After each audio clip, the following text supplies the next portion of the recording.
Hello, my friend. Today, we're going to talk about a behavior that so many people experience, yet very few can clearly express. Sometimes we find ourselves repeating a habit we don't fully understand, something that feels automatic, almost like our mind is acting before we do. At first, it may seem harmless, a way to cope, a way to distract ourselves, a moment of relief.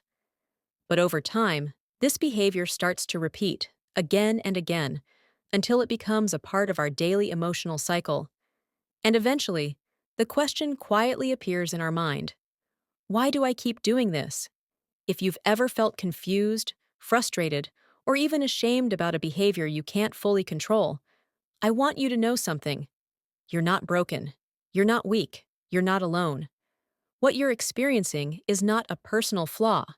It's a psychological pattern, a loop created by your brain's natural chemistry. And today, we're going to look at this loop from a calm, gentle, understanding perspective. By the end of this video, you'll have not only knowledge, but also a sense of relief, the feeling that change is possible, that you have options, and that you can build a healthier relationship with yourself. Let's begin with the foundation. Human behavior is shaped far more by the subconscious mind than by conscious decisions. While we like to believe we are fully in control, much of what we do is influenced by automatic patterns stored deep within the brain. One of the strongest forces behind these patterns is the reward system, powered by a neurochemical called dopamine.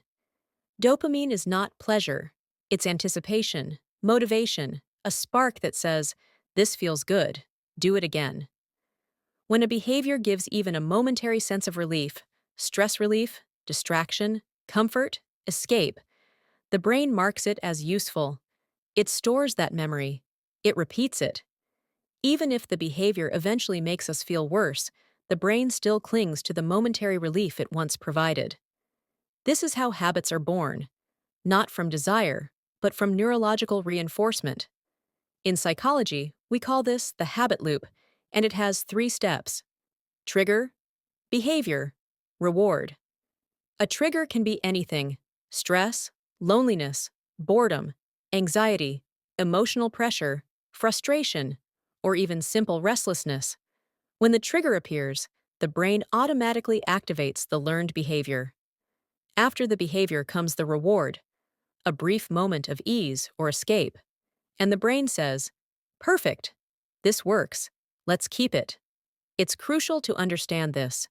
This is not a matter of willpower. Even the strongest, most disciplined person in the world is vulnerable to an automatic loop. This is biology, not weakness.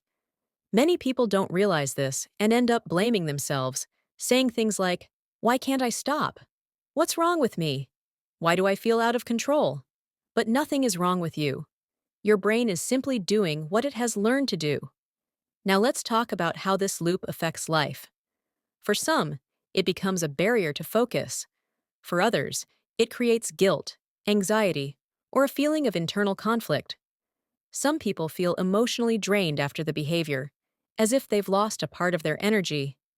This moment is called an emotional crash. It's the dip that follows the temporary relief. And although it feels painful, it's incredibly common. Triggers play a huge role in this. Let's break them down. Boredom triggers the mind's need for stimulation. Stress triggers the need to escape. Loneliness triggers the need for emotional comfort.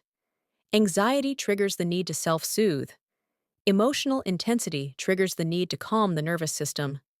When these emotions appear, the brain chooses the fastest path to relief, even if that path is not healthy. And because it provides temporary comfort, the brain continues repeating it. So how do we change this? The answer begins with one word: awareness.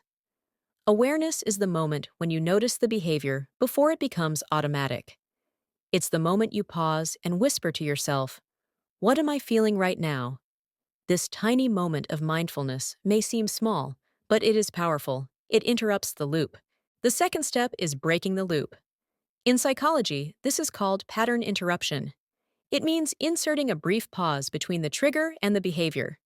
Even 1 or 2 seconds is enough. This pause gives the conscious mind time to wake up and retake control. The third step is environmental design. We often think our behaviors come from thoughts, but in reality, the environment shapes them far more. The lighting of the room, the silence, the phone within arm's reach, being alone for long periods. These environmental cues unconsciously strengthen the loop. By changing your surroundings even slightly, you weaken the trigger. The fourth step is creating an alternative action. This is important because the brain hates empty space. If you simply remove a behavior without replacing it, the brain will return to the old loop at the first sign of discomfort. Instead, you need something small, quick, and soothing that you can do the moment a trigger appears. A deep breath, a short walk, cold water on your face, stretching your shoulders, a calming sound, a 30-second meditation.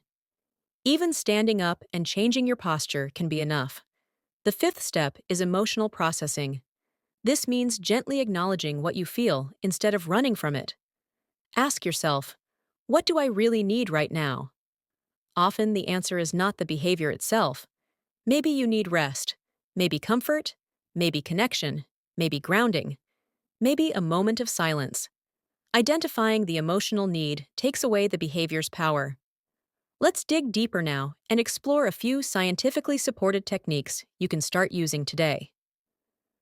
1. The 5-second pause. A simple pause disrupts the automatic reflex.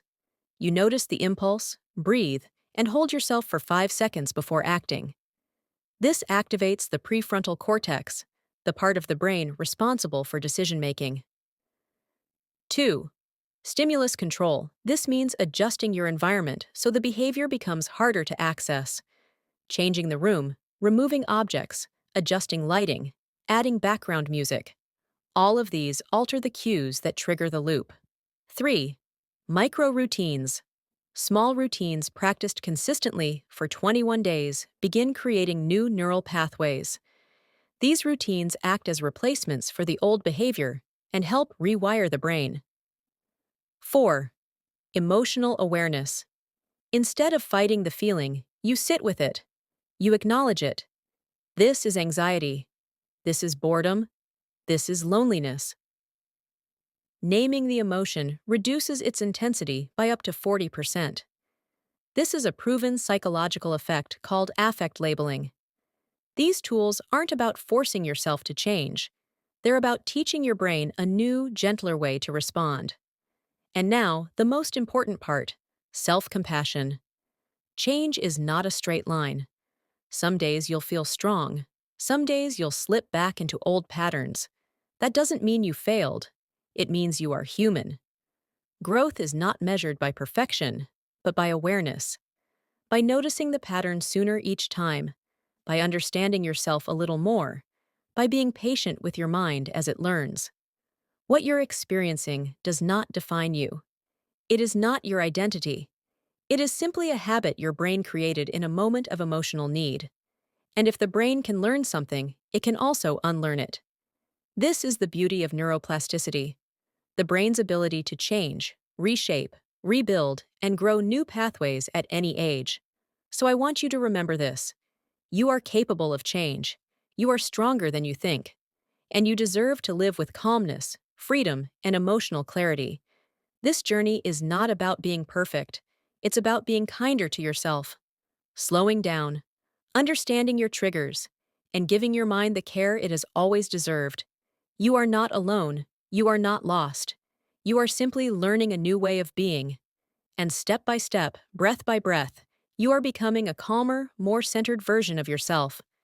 Thank you for being here, for listening, and for taking this time to understand yourself more deeply. If this video helped you, feel free to like it, share it, or subscribe for more calming psychology content. Take care of yourself, my friend. You deserve peace. See you in the next video.